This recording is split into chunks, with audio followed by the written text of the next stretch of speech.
시청자 여러분 안녕하십니까. 신통방통 윤태윤입니다.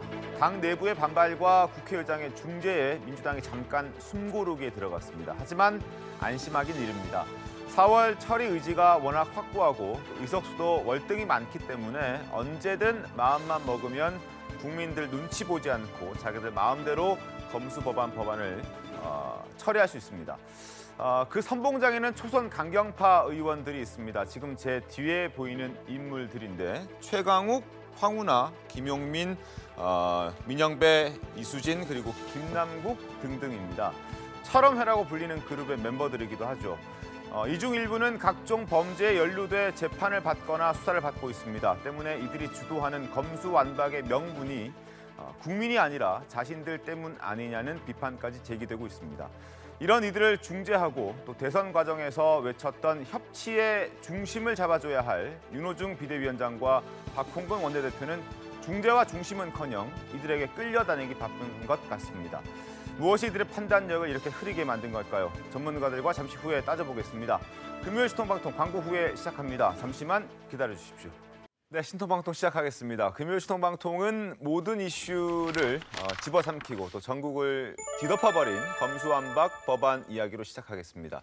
민주당이 양향자 의원의 양심 선언에도 불구하고 위장탈당이라는 새로운 꼼수까지 동원해서 입법 독주에 나서자 민주당 내부는 물론이고 법 여권에서도 거센 비판이 나오고 있습니다. 그래서인지 민주당 지도부도 일단은 안건조정위원회를 미루고 숨고르기에 들어간 모습인데요. 민주당의 독주에 쏟아지고 있는 법 여권 그리고 민주당 내부의 비판 목소리부터 확인하겠습니다.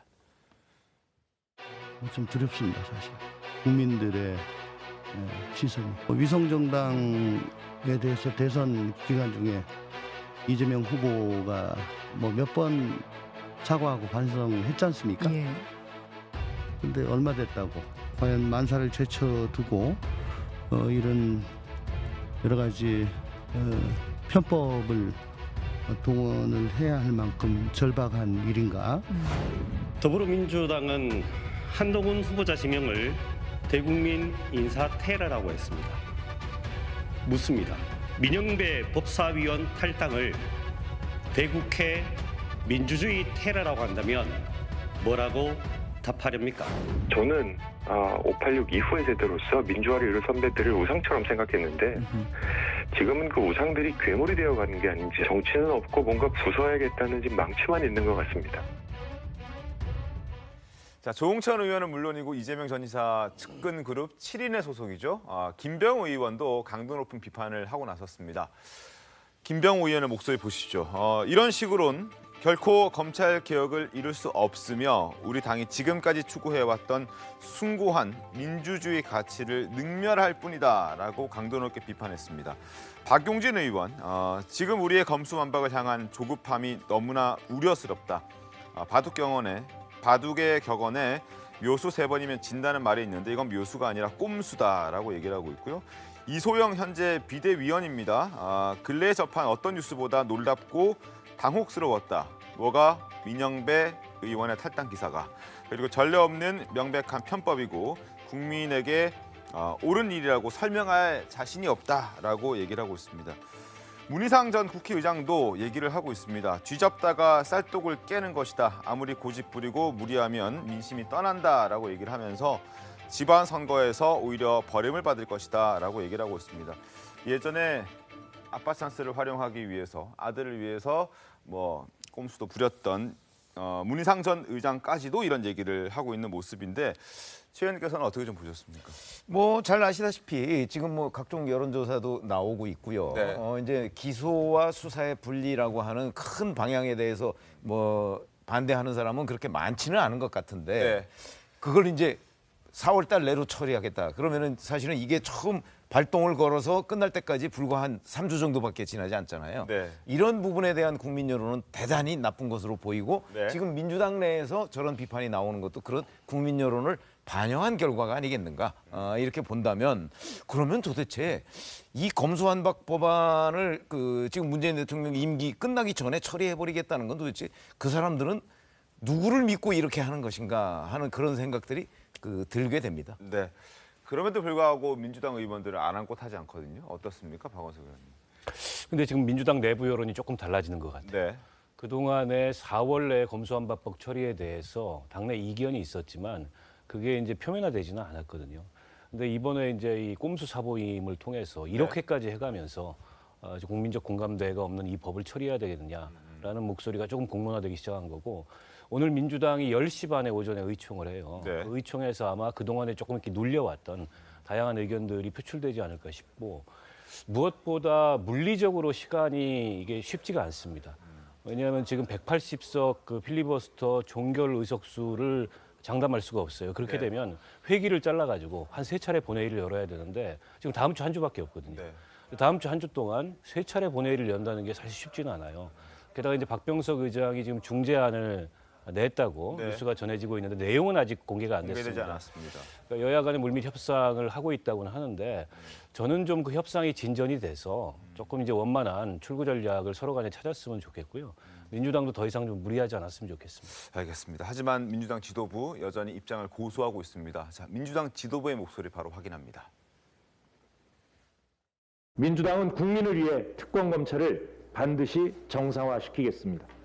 검찰의 시간은 끝나고 국회의 시간입니다. 검찰공화국을 막을 수 있는 마지막 기회라는 각오로 민주당은 검찰개혁 완수에 당력을 총집중하겠습니다. 안건조정위원회는 오늘 중으로 밤을 새워서라도 심도 깊게 심사할 것을 촉구합니다. 권력기관 개혁 법안을 막기 위한 마타도어는 중단돼야 합니다.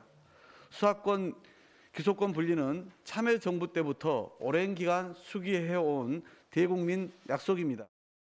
자, 일단 안건조정위는 열리지 않아서 잠깐 숨고르기에 들어간 모습이긴 한데요. 그래도 아마 오늘부터 다시 민주당은 드라이브를 걸 수 있을 겁니다. 그렇게 전망이 되고 있고요. 자, 국민의힘의 대응이 좀 궁금한데 허은하 의원님 어떻게 준비를 좀 하고 있습니까? 우선은 이제 박병석 의장님의 중재안에 네. 저희는 좀 촉각을 세우고 그 있고요. 내용이 어떤 게 좀 담겨 있는지 혹시 아십니까? 그 부분이 지금 이제 핵심이 될 것 같습니다. 그 중재안이라고는 했지만 그것이 꼼수 중재안이 아니길 바라는 거죠. 제가 봤을 때는 민주당 자체가 검수완박에 대해서 국민적 여론이 좋지 못하다라는 것을 이제 판단한 것 같거든요. 네. 그러다 보니까 이 중재안이라는 새로운 것을 끌고 나왔습니다.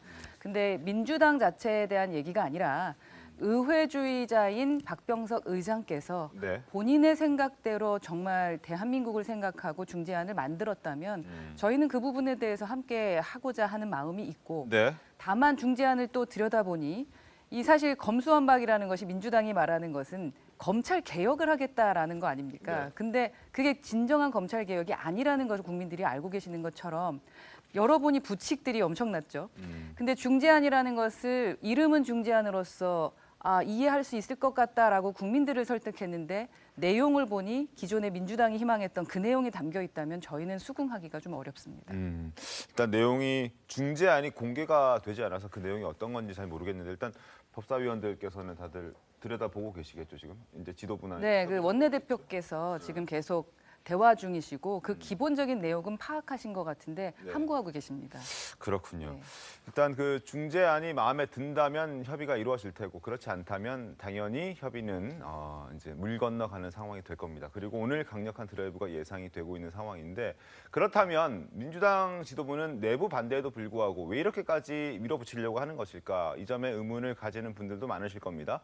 현재 민주당 내에서 검수완박 강행의 중심에 선 그룹으로 이른바 철험회가 꼽히고 있는데 자, 철험의 존재는 앞서 양심 고백을 한 양양자 의원의 인터뷰에서도 등장한 바 있습니다. 관련해서 만평을 준비했습니다. 함께 하겠습니다.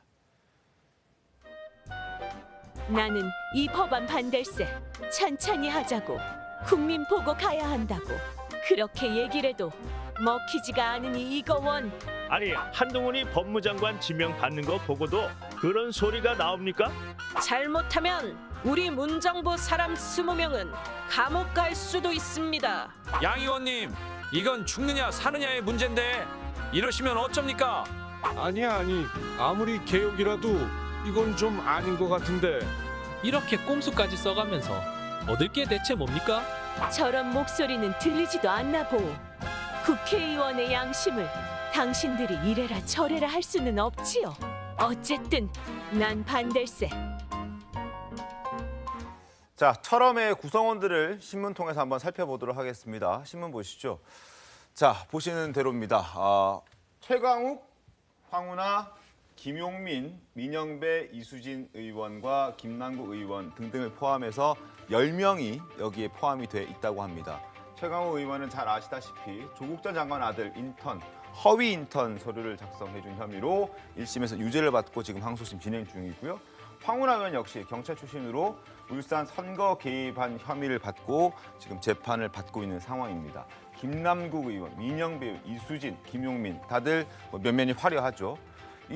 어떻게 해서 이 사람들이 철험회라는 걸 구성하게 된 그룹을 만든 이유는 어디 있습니까? 글쎄 이제 이게 지난해 그 검찰 개혁을 이제 민주당이 드라이브 걸면서 이제 그 당시 최강욱 의원 등이 이제 주도가 돼서 된 건데 이분들이 이제 보시면 이 위기 국면에서 위기가 닥치니까 이 강성 의원들이 힘을 받는 거 아니겠습니까? 근데 지금 이분들을 보면은 좀 안타까운 부분이 있어요. 아까 우리 최 의원님도 말씀하셨지만 기소권 수사권을 분리해서 그러니까 경찰에 쏠린 힘을 검찰에 쏠린 힘을 좀 분리해야 한다라는 부분에 대해서는 많은 국민들이 공감을 하고 계신 것 같아요. 그런데 그걸 5월 3일로 특정을 해놓고 밀어붙이다 보니까 이게 뭐 여러저러 편법이 나오는 거예요, 사실. 그런데 지금 이제 민주당 입장에서 보면은 참 안타까운 부분이 그러니까 당선인께서도 한동훈 검사장을 진짜 그 민주당이 싫어하는 한동훈 검사장을 그냥 법무부 장관 후보자로 지명을 해서 그냥 그 내부의 반발기를 극대화시켜 버렸잖아요. 그렇지 않습니까? 그래서 그런 부분에서 진짜 그 민주당도 또 어제 또 인수위에서는 또 이런 말도 했잖아요. 거부권 행사는 뭐 당연하다는 취지에. 그러면 민주당 내에서는 이른바 10명 안팎으로 추정되는 이 철험의 회원들이 설 자리가 없어요. 앞으로 뭐 며칠 안 남았는데 처리를 해야 되고 하다 보니까 꼼수가 나오고 또 그다음 뭐 민정배 의원을 또 이른바 위장 탈당시켜서 하는 그 수가 나오는데 진짜 제가 안타까운 부분이 너무 방향성을 맞게 가고 있는데 이거 시안에 쫓겨서 이런저런 수를 하다 보니까 이거저거 놓치고 국민의 지지를 빼앗기는 부분이 좀 안타까운 부분입니다. 알겠습니다. 철험에 소속된 의원들의 면면을 지금부터 좀 짚어드릴 텐데 먼저 최강욱 의원입니다. 어떤 얘기들을 하고 있는지 또 어떤 상황에 지금 처해 있는 건지 아마 많은 분들 아실 겁니다. 과거 조국 가족을 언급하면서 눈물을 보인 적도 있죠. 그때 모습 다시 한번 보겠습니다. 우리 조민 양 입학을 취소하던 날, 그 다음 날이 조국 장관 생일이에요. 그러고 나서 그 고대가 또 입학을 몰래 취소했던 걸 나중에 발표했죠. 자랑이랍시고. 그날 정경심 교수가 쓰러졌습니다. 지금 감옥도 아니고 이제는 병원에 있는데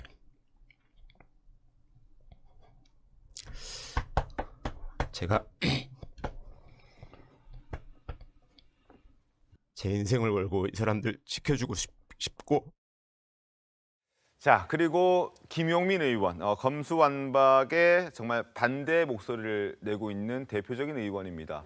법원 행정처 차장을 향해서 국회가 웃음냐라고 발언까지 했던 김용민 의원의 모습도 보겠습니다.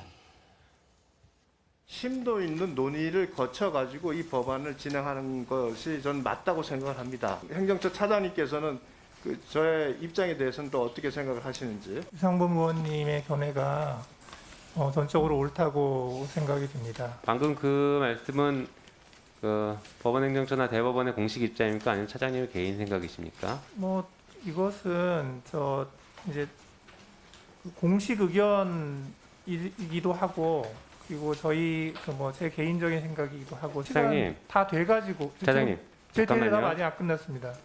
차장님 지금 뭐 하시는 겁니까? 와. 제가 지금 질의를 하고 있잖아요. 제 질의를 들으시고 말씀을 하셔야지. 국회에서 논의하는 게 차장님 보시길 때는 되게 무모하고 우스워 보이는 건 아니시죠? 아닙니다. 아니, 저 법원 행정처장에게 질문을 하고 대답을 하고 있는데 말을 끊는 건 김용민 의원 아닙니까? 글쎄 뭐 근데 이제 법원행정처 차장이 약간 좀 적절하지 못한 답변을 한 거는 맞는 것 같아요. 거기까지도. 왜 그러냐면 개인 의견이기도 하고 법원행정처의 공식 의견 그 둘 중에 하나만 있어야 되는 거거든요. 원래는. 그리고 법원행정처 차장이 국회 법사위에 가서 얘기할 때는요.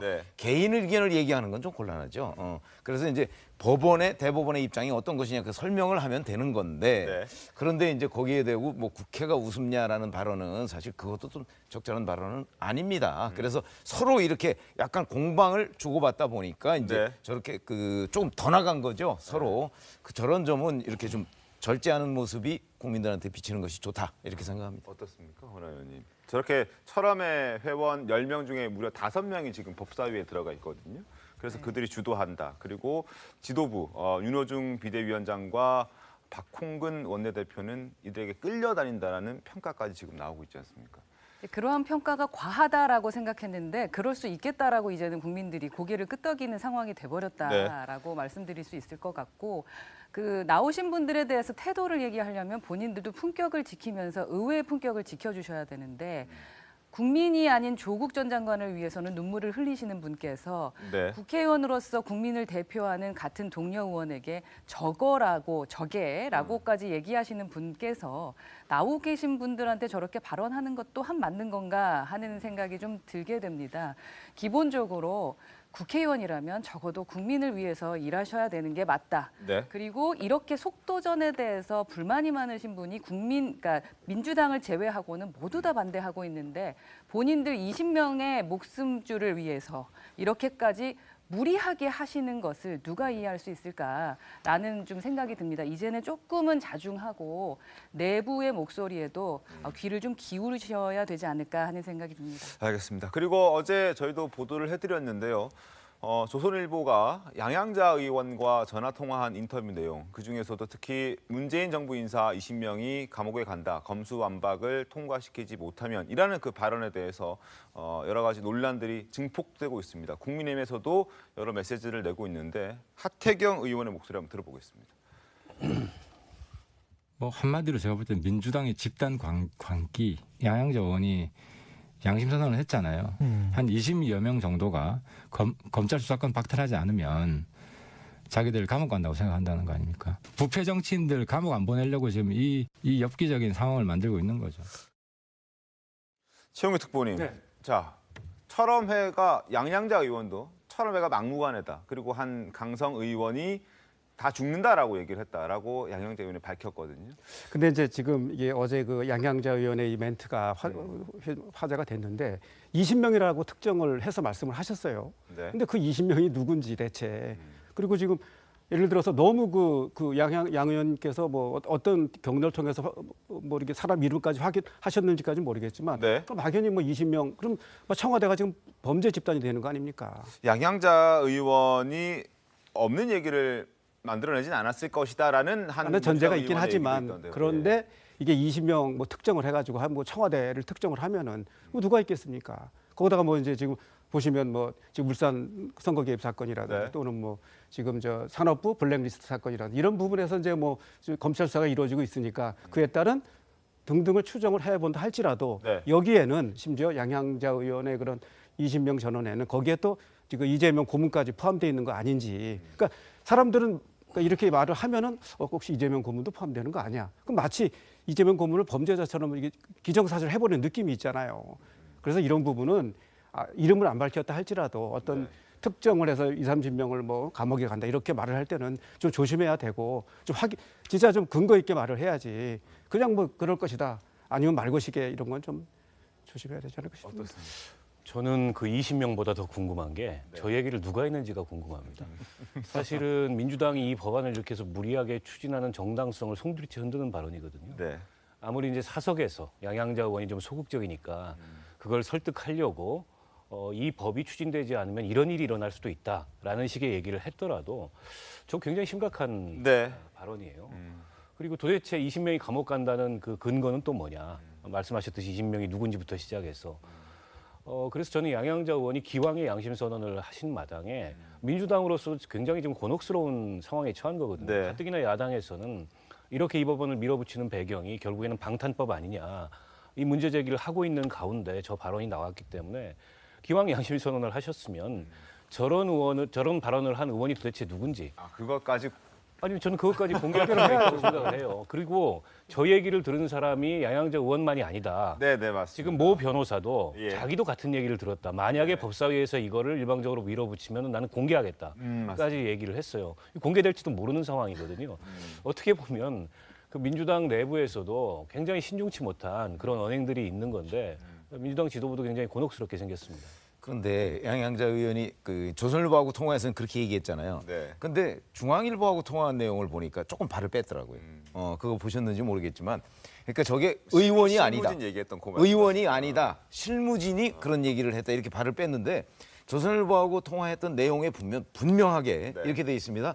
강경파 모 의원은이라고 돼 있습니다.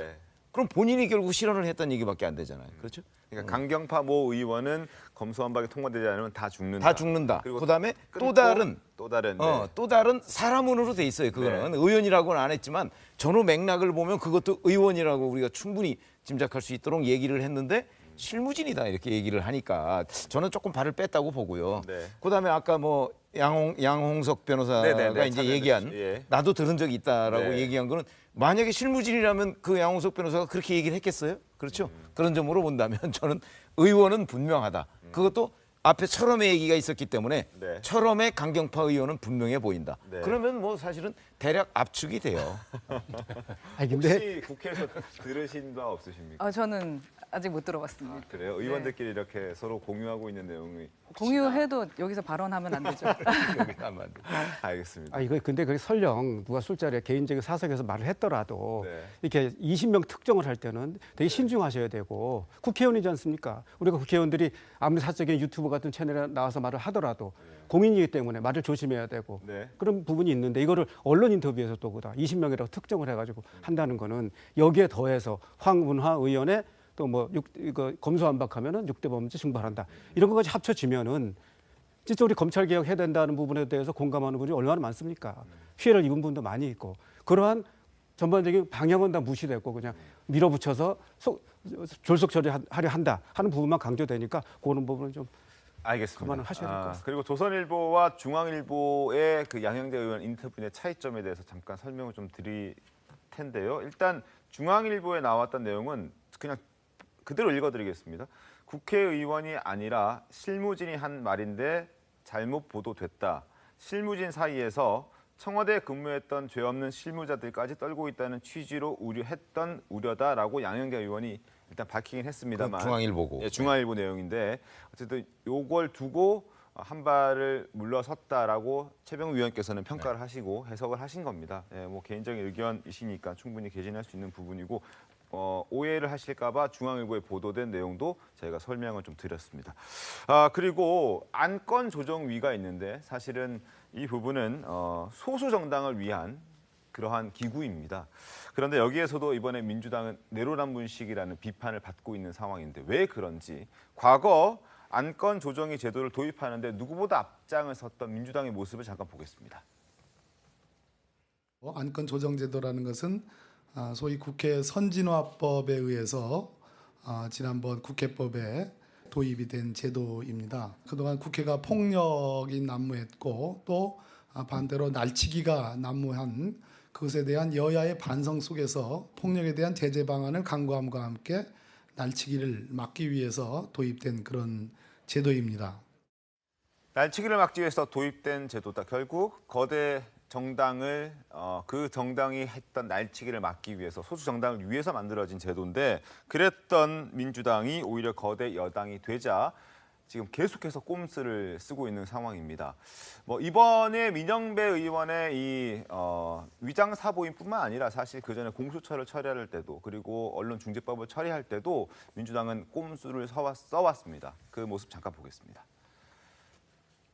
최강욱 의원, 열린민주당의 여당보다 더한 여당, 대통령 친이당 그 의원을 사보임을 지켜서 야당석에 앉혀놓고 명색이 3대3 비율을 맞춰서 회의를 하고 있습니다. 야당의 그 개혁적이라고 할 수 있는 민주당과 어떤 정책이나 정치적인 어떤 생각을 같이 하는 그런 야당이 있을 것으로 기대하고 있기 때문에 그러니까 열린민주당의 그 최강욱 의원이 안건 조정위에 들어가는 거잖아요. 법사위는 그렇게 될 것 같습니다. 네. 자, 최강욱 의원을 넣기도 하고요. 당시 열린민주당에 김의겸 의원을 넣기도 하고 이런 식으로 편법을 썼단 말이죠. 그때 정의당 의원도 한번 들어가시지 않았습니까? 네. 근데 이제 당시하고 차이점은 뭐냐면 적어도 당시에는 그래도 다른 당 의원이었습니다. 다른 당 의원을 사보임한 거예요. 이번에는 자당 의원을 탈당시켜가지고 사보임을 한 거여서 지난번보다 정당성이 훨씬 더 저는 떨어진다고 보고요. 패스트트랙 당시의 검찰개혁, 즉 검경 수사권 조정하는 문제에 대해서는 사실은 국민의힘하고 내용적으로 별다른 이견이 없었어요. 물론 이제 공수처에 대해서는 이견이 있었죠. 때문에 지금보다 훨씬 더 일방성이 지금 강한 상황이고요. 어쨌든 국회에서 의사 운영이라는 것은 목적의 정당성만이 아니라 절차의 정당성이 굉장히 중요합니다. 방법의 정당성이. 그게 무너지면 민주주의가 무너지는 거예요. 근데 그런 점을 특히나 강조했고 또 굉장히 중요한 가치로 내걸어왔던 민주당이 이렇게까지 그 정당성을 무너뜨리면서 일방 처리를 하는 거는 자기 가치에 좀 반하는 전 그런 모습이라고 보고 그래서 당내에서조차도 우려의 목소리가 나오는 게 아닌가 싶습니다. 알겠습니다. 자, 국민의힘에서도 일단 이 안건 조정위에서 어떻게든 자신들의 목소리를 내고자 그렇게 되지 않을 걸 본인들도 알고 있는 상황이지만 안건 조정위에 들어갈 위원 2명 요청에 3명을 추천했습니다. 네. 저희의 몸부림입니다. 그렇게 받아들이는 분들이 많으실 것 같은데 박강원 위원장은 일단 민주당의 손을 들어주는 것 같긴 합니다. 어떻게 보십니까? 우선 위원장님은 저희의 손은 들어주지 않으셨습니다. 그래서 이번에 중재위도 중재하시는 것도 좀 의심이 되는 거가 좀 슬픈 일인데요. 말씀하셨던 것처럼 사실 국민을 위해서 더불어민주당이 586 용태론까지 얘기를 하셨었습니다. 가치를 무너뜨리는 부분에 대해서 본인들끼리 반성하는 모습을 보여주셨었거든요. 그런데 현재의 모습이 어떤가라는 생각 한번 꼭 해보셔야 될 것 같고 조정은 의원이 이제는 우습다 못해 두렵다까지 이야기하는 이유를 이 민주당은 정말 알 수 있을까. 그래서 더불어민주당의 민주는 이제 그 당명에서 빼야 되는 게 아닌가 하는 생각이 좀 듭니다. 알겠습니다. 안건 조정위원으로 추천된 국민의힘이 추천을 한 그 3사람의 목소리를 이어서 한번 들어보겠습니다. 지금 민영배 의원을 위장 탈당시켜서 무소속으로 만들어서 안건조정위원으로 회부하려는 움직임을 보이고 있습니다. 표결을 강행한다면은 저희 국민의힘 의원들은 그 표결에는 참여할 수 없다는 점을 말씀을 드리겠습니다. 민영배 의원의 경우에는 절대로 위원으로 선정돼서는 안 된다는 말씀을 드렸습니다. 검수완박법을 발의하신 분입니다. 찬성밖에 더 하겠습니까, 이분이? 일종의 국회판 위장 전입이다. 저는 그렇게 규정을 합니다. 이런 위장 탈당은 독재 시대 때도 없었던 것입니다. 한마디로 의회 민주주의에 대한 쿠데타, 최악의 해외 토픽감이 되는 겁니다. 자, 윤석열 인수위에서도 혹시라도 거부권을 행사할 수 있는 권한이 자신들에게 온다면 반드시 거부권 행사하겠다라고 얘기를 하고 있습니다. 인수위 목소리 한번 들어보시죠. 지금 민주당은 검수완박법 통과를 위해서 꼼수의 꼼수, 나아가서 묘수까지 지금 동원하고 있는데요. 국회가 점차 희화화되고 있습니다. 부디 민주당은 이성을 회복하시고 입법 폭주를 이 정도에서 멈춰주실 것을 다시 한번 촉구드립니다. 검수완박법이 취임 이후로 넘어가게 되면요. 거부권을 행사하시거나 이럴 계획도 갖고 계신 건가요? 당연히 그것은 거부권 행사라고 봅니다. 자, 거부권을 문 대통령이 행사하지 못하는 상황이 그러니까 그 거부권은 당연히 행사하지 않을 것으로 전망이 되는데 이 결정권을 이 거부를 할 수 있는 거부권을 행사하냐 마냐를 결정할 수 있는 권한이 윤석열 당선인에게 갈 확률이 있습니까? 지금 현재 민주당의 그 어떤 처리 시나리오에 보면 그래서 바로 그런 걸 우려하기 때문에 5월 9일까지 처리를 하겠다는 거 아니에요. 공포를 하겠다는 거거든요. 근데 이제 윤호중 비대위원장이 당초에 얘기한 거는 5월 3일이 마지막 국무회의니까 거기서 공포하도록 하겠다 그러는데 지금 현재 이 분위기를 보면 만약 5월 3일을 넘기면 아마 임시 국무회의라도 할 분위기고 지금 이제 이용호 간사가 얘기한 거는 5월 10일 이후 5월 10일 날 취임하니까 윤석열 대통령이 취임하면 5월 10일 이후에 만약에 국회에서 의결이 돼서 넘어온다면 윤석열 대통령은 거부권을 행사할 것이다. 지금 그걸 예고하는 대목이거든요. 저렇게 되면 당연히 5월 9일까지 처리를 하려고 하겠죠. 근데 이런 진짜 그 어제 이영호 의원이 한 말이지만 이런 건 진짜 불에 기름 붓는 거 아닙니까? 지금 불난집에다가. 오히려 더 민주당 의원들을 자극하는 발언. 그렇죠. 지금 이제 가뜩이나 지금 부글부글 하는데 아니 뭐 윤석열 당선인이 대통령 취임하면은 당연히 거부권 행사한다. 그럼 여기서 지금 방법이 뭐가 있겠습니까? 민주당에서 검찰 개혁을 안 할 수도 없고 지금 이른바 호랑이 등에 올랐던 상황인데. 뭔가 수기 시간을 가지고 충분히 논의한 다음에 그거를 표결에 붙이고 어떻게 법안을 통과시키면 그때는 거부권을 행사하겠다는 뜻은 아니잖아요. 아니 근데 예를 들어서 이런 거 있잖아요. 그러니까 저는 역으로 이런 생각을 한번 해봤어요. 그러니까 국민의힘이 너무 그 민주당이 예를 들어서 이게 여기 시간에 너무 얽매이지 말고 그러니까 대통령 당선이 취임하신 다음에. 네.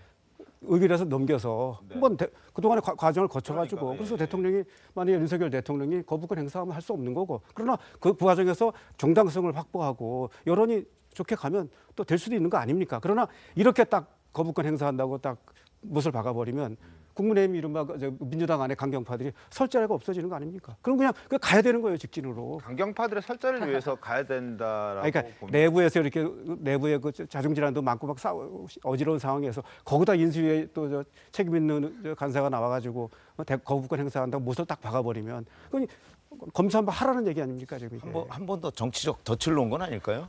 국민의힘 입장에서는 여기서 아마 민주당이 그냥 그 부글부글 끌어서 밀어붙이면 뭐 지방선거는 손쉬워진다 뭐 이런 걸 생각하고 있는 것도 아닌지. 그러니까 여러 가지를 생각할 수 있는 대목이에요. 이용호 관사도 뭔가 생각이 있었으니까 그 저 질문에 저렇게 답변을 했을 거거든요. 근데 이제 사실 지방선거 말씀하셔가지고 저도 박원석 의원님 지방선거를 생각한다면 민주당이 이렇게 움직여서는 안 된다라고 생각이 되는데 사실 지방선거보다 더 나중에 뭔가를 더 노리고 이렇게 움직이는 걸까요? 저도 궁금해서 좀 물어봤어요. 네. 만나는 민주당 의원들한테. 뭐 지방선거 저도 좋다 이런 얘기를 하더라고요. 아, 저도 좋다? 네. 아. 그래서 더더욱 앞서 양양자 의원이 얘기했던 정말 뭘 지켜야 되기 때문에 저걸 이렇게 무리해서 밀어붙이는 게 아닌가 이런 해석이 설득력을 얻는 거죠. 아니 정당이 대선을 졌는데 대선 직후에 있는 지방선거에서는 어쨌든 만회하기 위해서 사력을 다해서 노력을 하는 게 정당인데 저도 좋다라는 얘기를 한다는 거는 그러면 저 정당은 왜 있냐 이제 이런 어떤 질문마저 나오게 하는 거거든요. 그래서 뭐 일부 강경한 의원들의 생각이긴 하겠지만 사실 이 법안을 뭐 지금 여론으로 볼 때도 무리하게 밀어붙여서 그 뒤에 바로 있는 지방선거에 도입하게 된다면 민주당으로서는 가뜩이나 어려운 선거가 훨씬 더 어려워질 수 있어요. 그래서 제가 자꾸 출구를 찾아야 된다고 말씀을 드리는 게 지금 민주당 내에서도 의견이 하나가 아닙니다. 그 내부에는 다양한 의견이 있는데 이게 겉으로 표면화되지 않고 어쨌든 이견을 보이지 않으면서 우리는 이렇게 밀어붙여서 가야 된다라는 강경한 주장이 그동안에 이제 그 표현이 됐었는데 아마 민영배 의원 사보임 문제를 계기로 내부에서도 이렇게까지 하는 건 아니다. 이런 목소들이 좀 나올 타이밍이 된 것 같아요. 알겠습니다. 일단 뭐 다음 주가 되면 아마 큰 뭐 문제가 없으면 본회의가 상정이 될 테고 표결에 붙여질 텐데 이게 기명 투표라서 과연 민주당 의원들이 얼마나 반대표를 자신들의 이름을 걸고 던질 수 있을지도 한번 지켜봐야 될 대목이 아닐까 싶습니다. 한번 지켜보도록 하겠고 윤석열 대통령 당선 얘기를 좀 더 할 텐데요.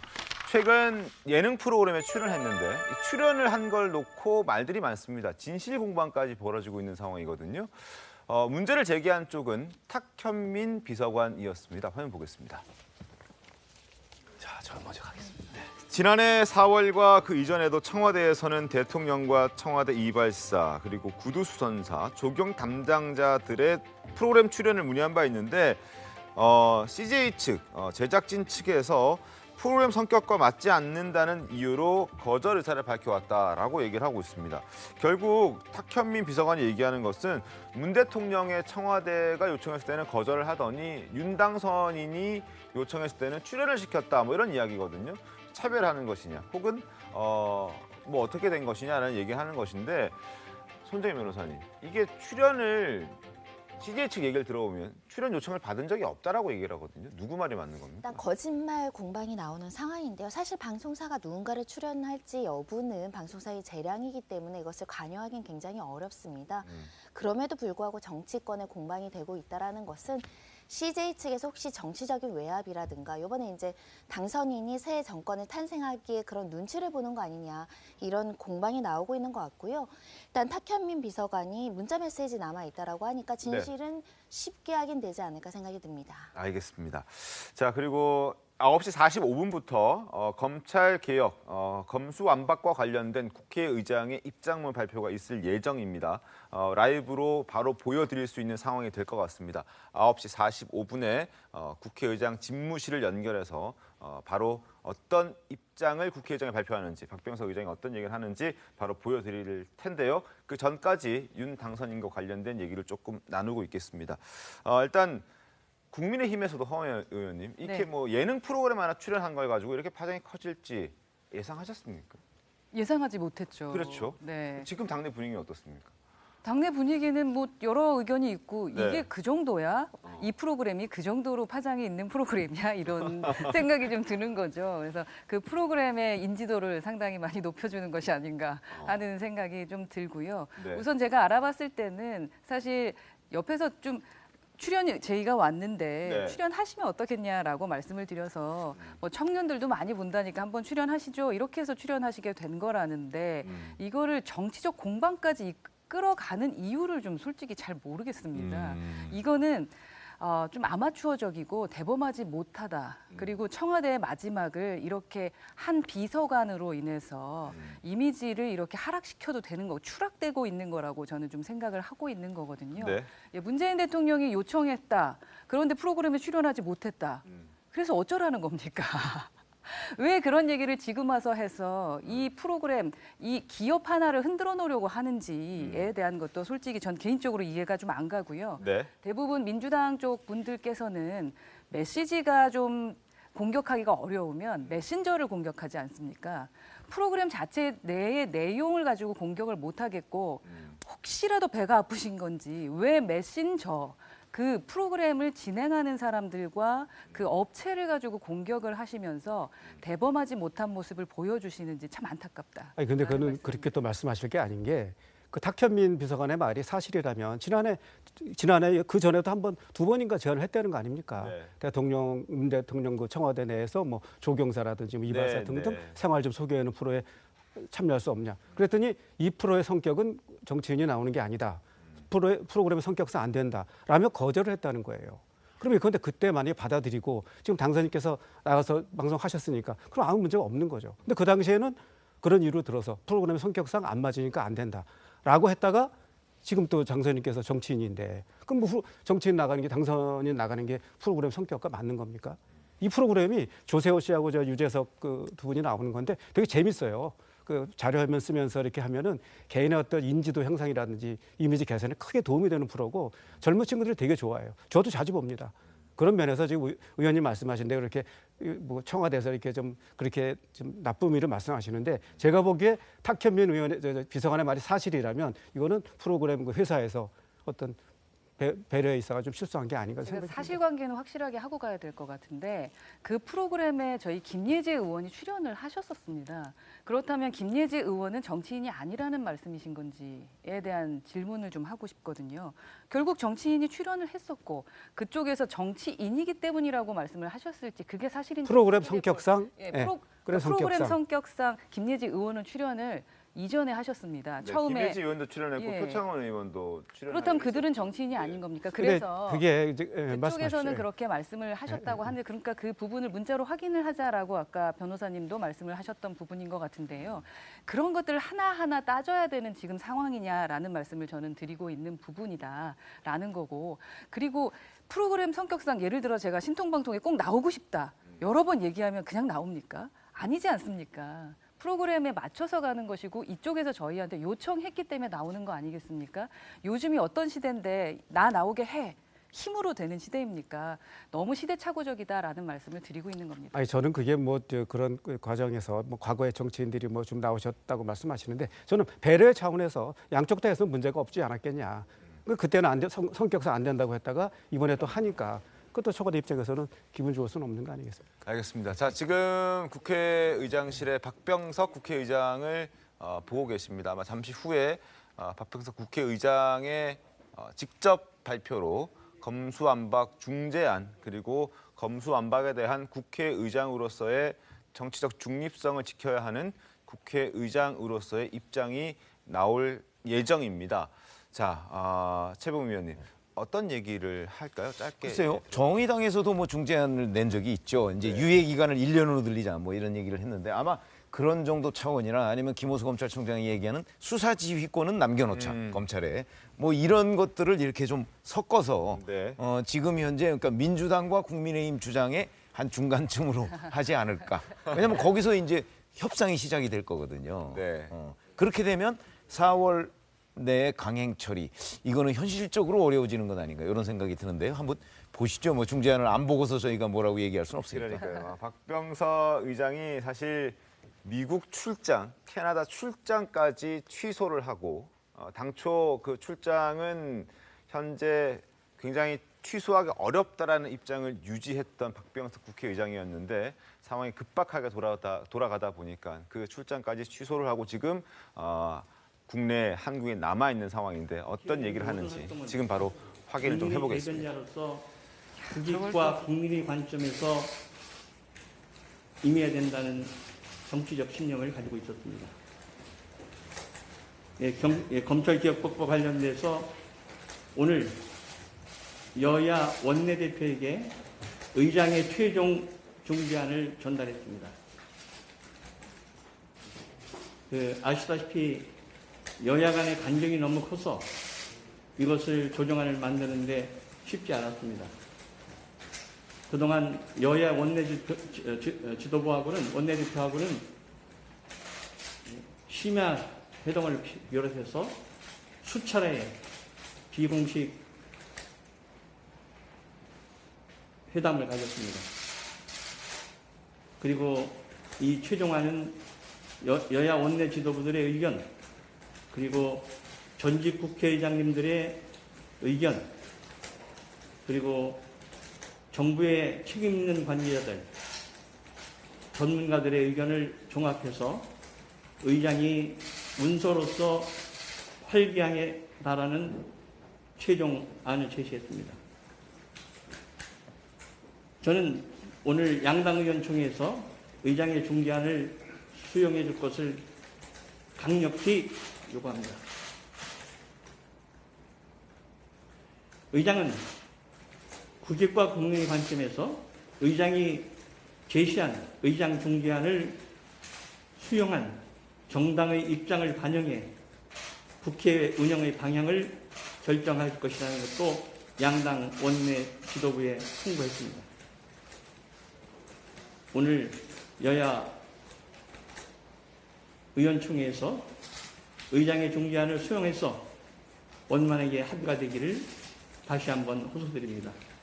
이제는 이 검찰개혁의 문제를 해결하고 시급한 민생 문제로 국회가 전념해 줄 것을 다시 한번 호소합니다. 이상입니다.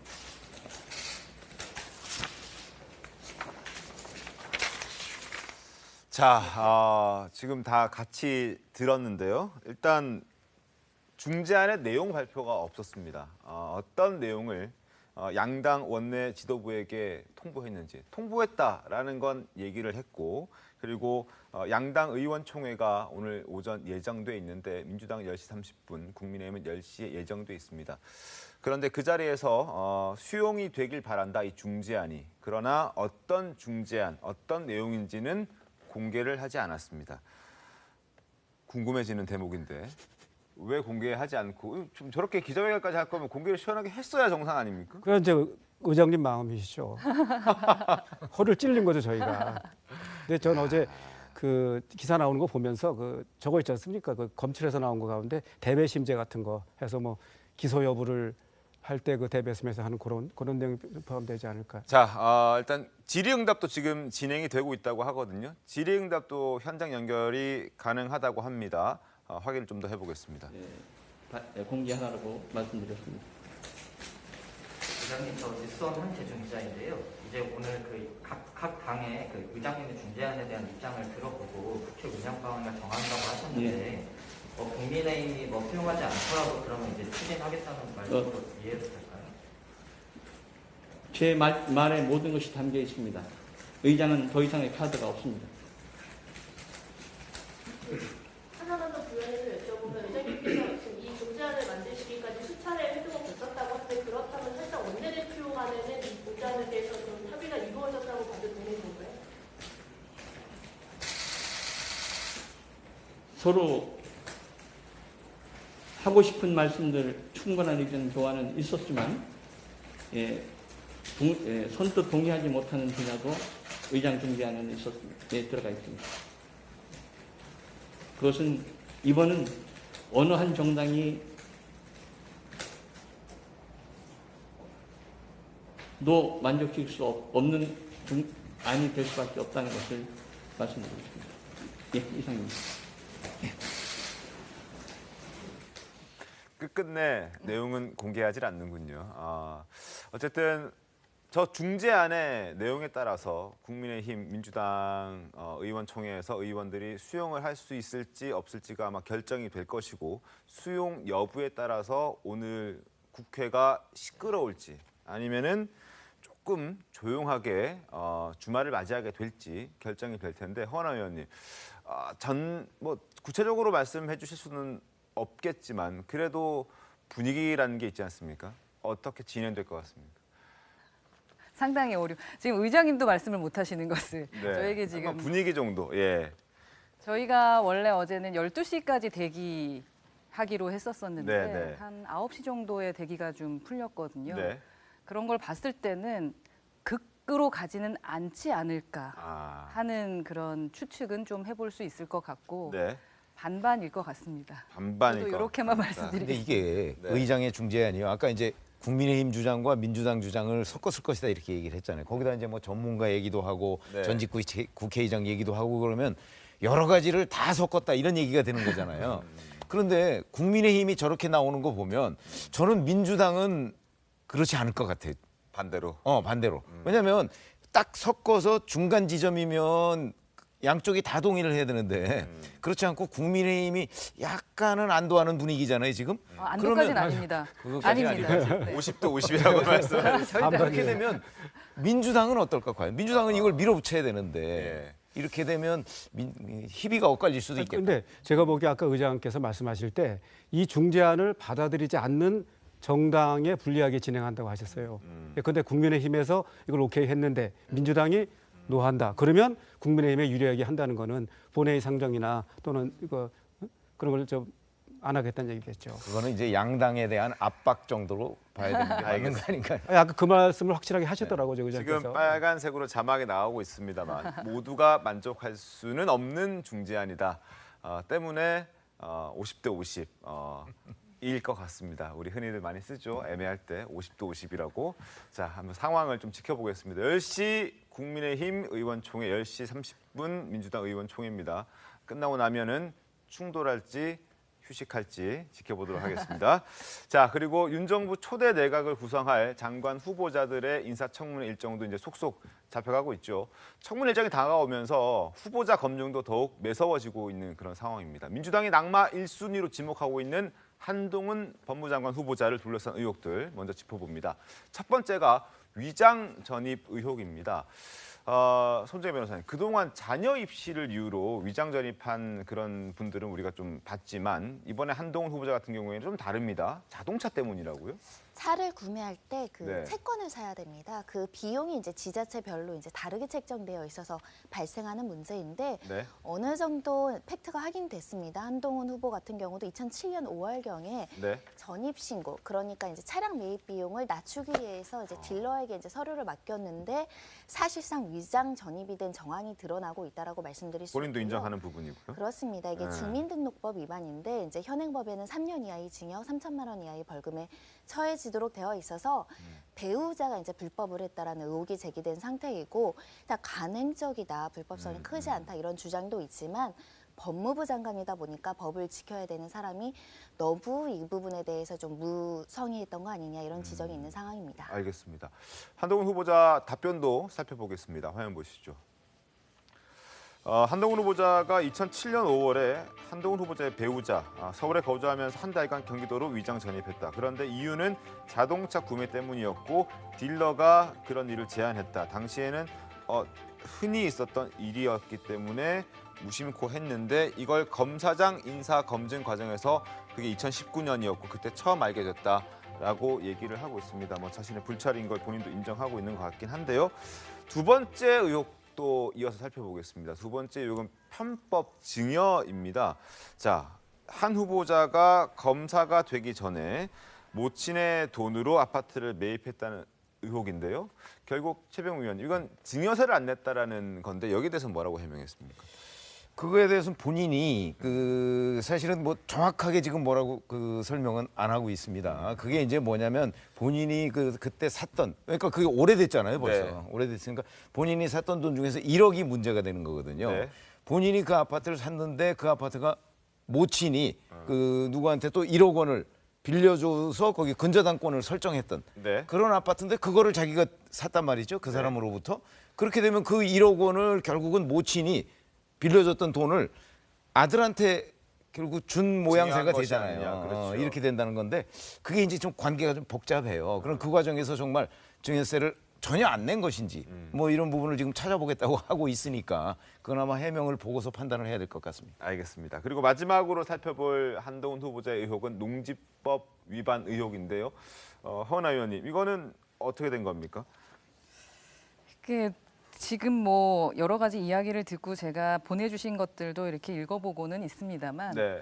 그 부분을 제가 이렇게 다 언급하는 게 맞을까를 지금 아직도 제가 고민을 좀 하고 있고요. 조국 사태 이후에 이 국민들의 눈높이가 상당히 높아지고 네. 그 엄격한 기준들을 국민께서 지금 제시하고 있기 때문에 한동훈 후보자가 본인이 청문회에서 제대로 다 밝혀내겠다, 소상히 밝히겠다라고 했기 때문에 그때를 좀 기다려달라는 말씀밖에 제가 드리지 못하는 점을 양해 부탁드리겠습니다. 알겠습니다. 한 후보자가 2004년도 강원도 춘천의 농지를 상속받았는데 그 상속 이후에도 어머니가 계속 농사를 지었다라는 게 한 후보자 측의 설명이고 마을 주민들은 어머니가 농사를 지은 것이 아니라 마을 가사 도우미가 주로 농사를 지어왔다라고 얘기를 하고 있어서 서로 좀 충돌하고 있는 상황입니다. 어떻게 인사청문회 때 해명하게 될지 한번 지켜보도록 하겠습니다.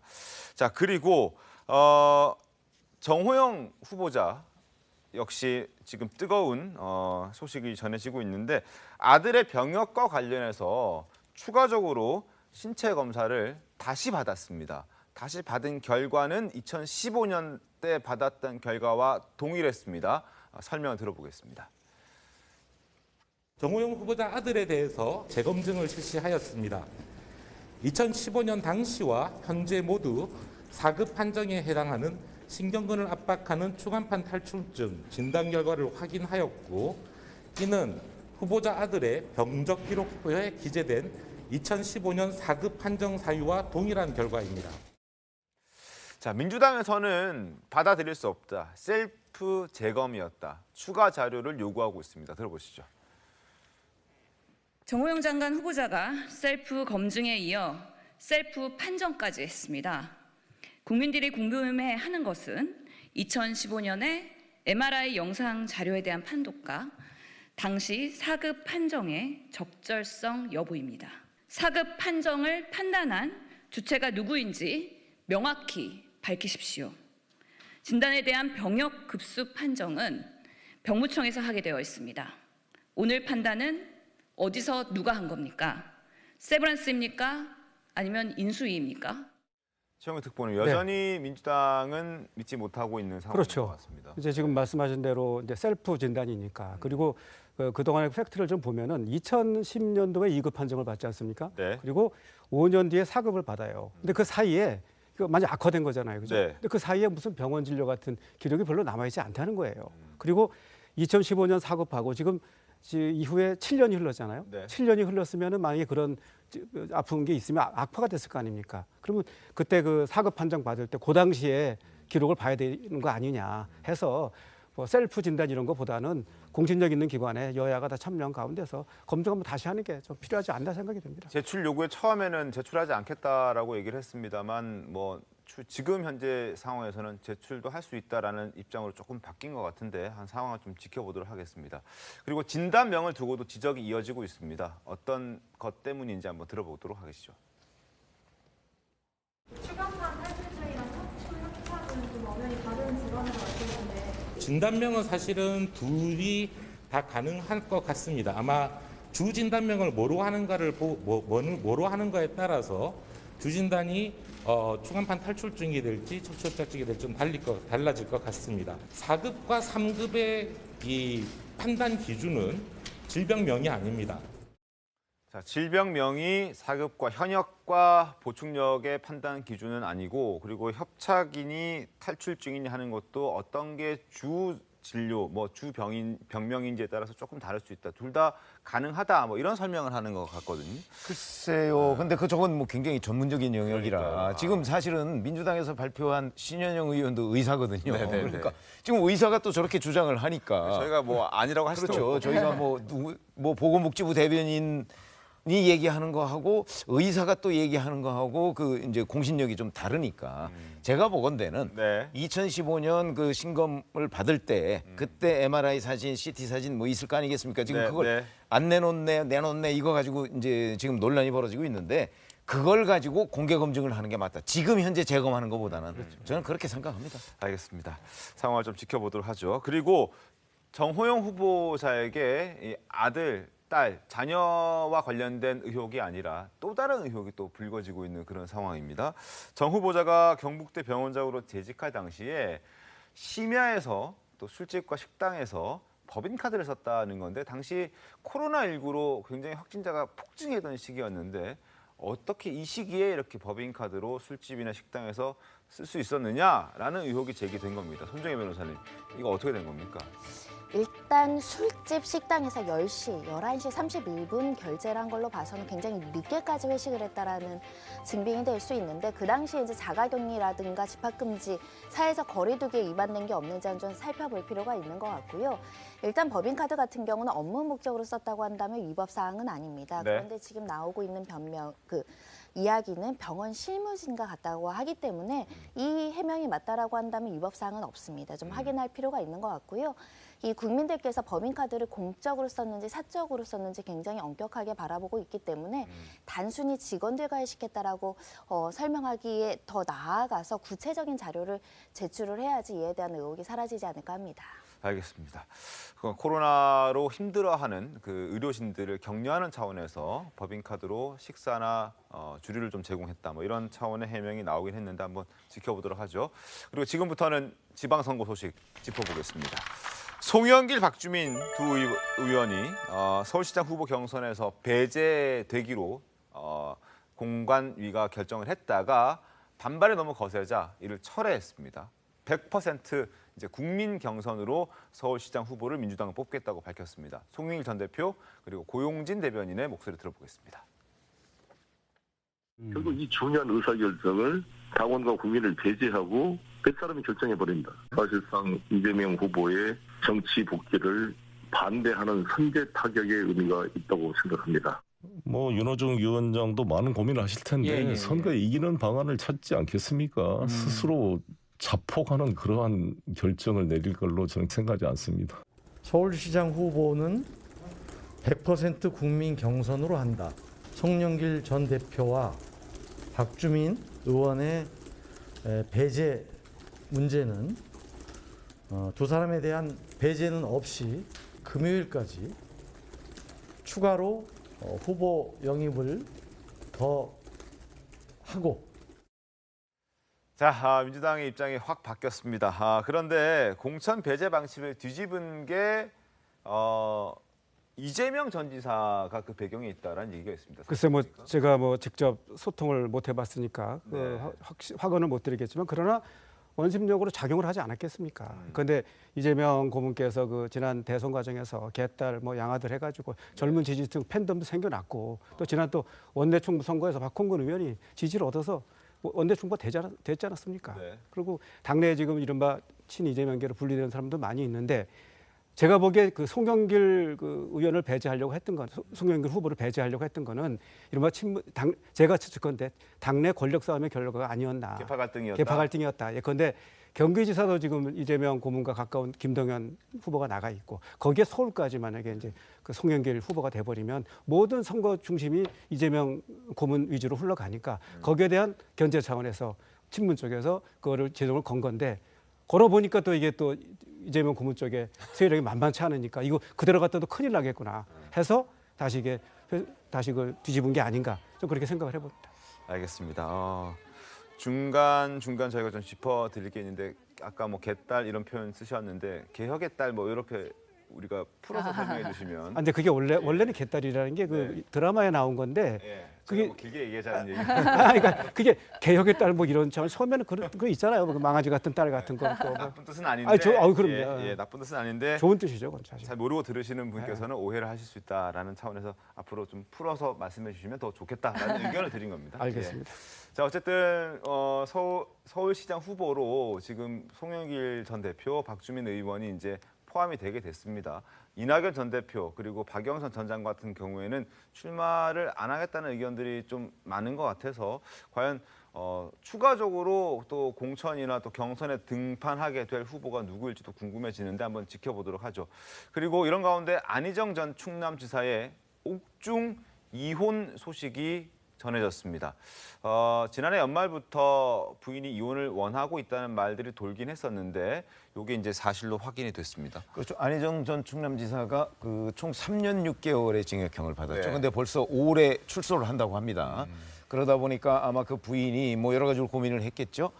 그래서 작년 말부터 뭐 이혼을 생각하고 있다 그러는데 지금 이제 이혼 소식이 나왔네요. 그러니까 아마 출소를 앞두고 다시 같이 살 수는 없을 것 같다. 아마 이런 판단을 한 것이 아닌가 싶은 생각이 드는데 그거야 정말 개인적인 사정이기 때문에 저희가 그냥 짐작만 할 수 있을 것으로 봅니다. 이혼 사유가 혹시 과거의 사건과 관련이 있을까요?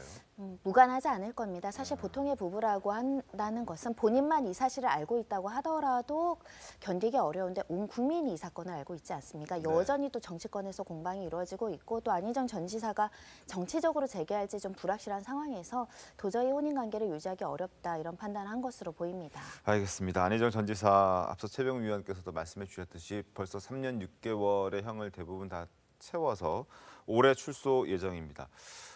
재판 당시 안희정 지사의 목소리 다시 한번 들어보시죠. 무죄 나오셨는데 한 말씀 부탁드립니다. 국민 여러분 죄송합니다. 부끄럽습니다. 많은 실망을 드렸습니다.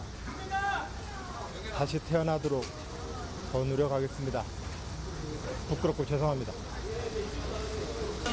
선거 앞두고 있는데 신경한 말씀 부탁드립니다. 항소심에서 충분히 소명했다고 생각하십니까? 네, 그리고 경기도 상황도 좀 알아보겠습니다. 성남시, 경기도 성남시의 이재명 전 지사의 정치적 고향이기도 한 그곳에 사실 전략 선거구로 그곳이 지정이 되면서 김병욱 의원이 출마를 할 것으로 전망이 됐습니다. 그런데 불출마 선언을 어제 했습니다. 내용 보겠습니다. 민생을 위한 의정 활동에 전념하겠다. 지금의 민주당의 모습이 참으로 안타깝고 답답하다. 그 민생을 위한 책을 만들기 위해서 머리를 맞대어야 할 시기임에도 불구하고 온통 검찰 이슈만 보인다라고 얘기하면서 어쨌든 중요한 것은 성남시장에 본인은 출마하지 않겠다. 최영기 특보님, 상당히 고심이 깊었을 것 같은데요.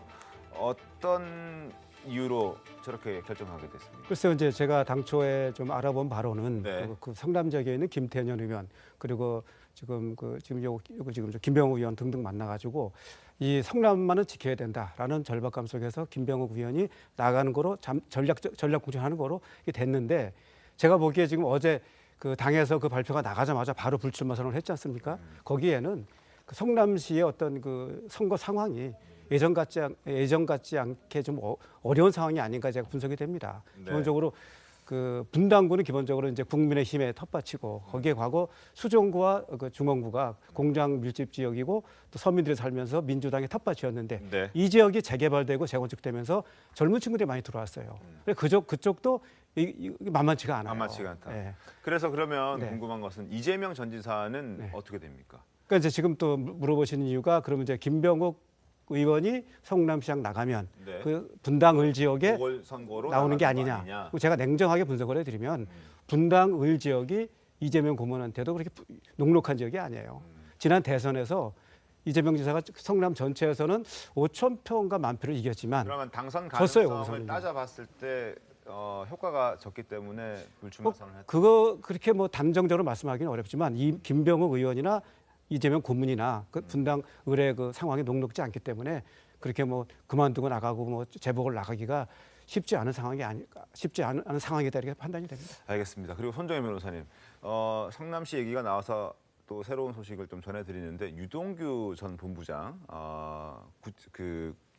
극단적인 선택을 했다는 얘기가 들립니다. 변호인의 주장인데요. 수면제 50알을 먹고 극단적 선택을 구치소에서 시도했다라 이런 주장입니다. 그런데 네. 법무부에서는 그런 사실이 아니다. 그리고 나머지 사항은 개인정보에 대한 사항으로 알려드릴 수 없다라고 하는데 그 배경에는 아마 검찰의 어떤 무리한 수사가 있는 거 아니냐 이런 걸 변호인들이 주장하고자 이렇게 이제 이야기하는 게 아닐까라는 생각을 들고요. 네. 다만 수면제로 극단적 선택은 안 하더라도 일종의 소동이 있었던 것으로 추정은 돼 보이긴 합니다. 네. 다만 개인정보라고 해서 지금 외부에 공개되지는 않고 있는데 별다른 사고 없이 그리고 이 절차대로 재판이 잘 진행되기를 바라는 마음입니다. 알겠습니다. 자, 지방선거 소식까지 좀 짚어봤습니다. 잠시 뒤에 돌아오겠습니다. 자, 그리고 오늘 오전 10시에 사실 국민의힘 경기도지사 후보도 결정된다는 소식이 전해질 것으로 예상이 됐어서 저희 준비를 했었는데 아직까지 전해진 바가 없습니다. 두 사람 다 여론조사에서 박빙의 흐름을 보이고 있었는데 어떤 결과가 나올지 한번 지켜보도록 하겠습니다. 자, 오늘 준비한 신통방통 여기까지고요. 다음 주에 더 신통하게 돌아오겠습니다. 고맙습니다.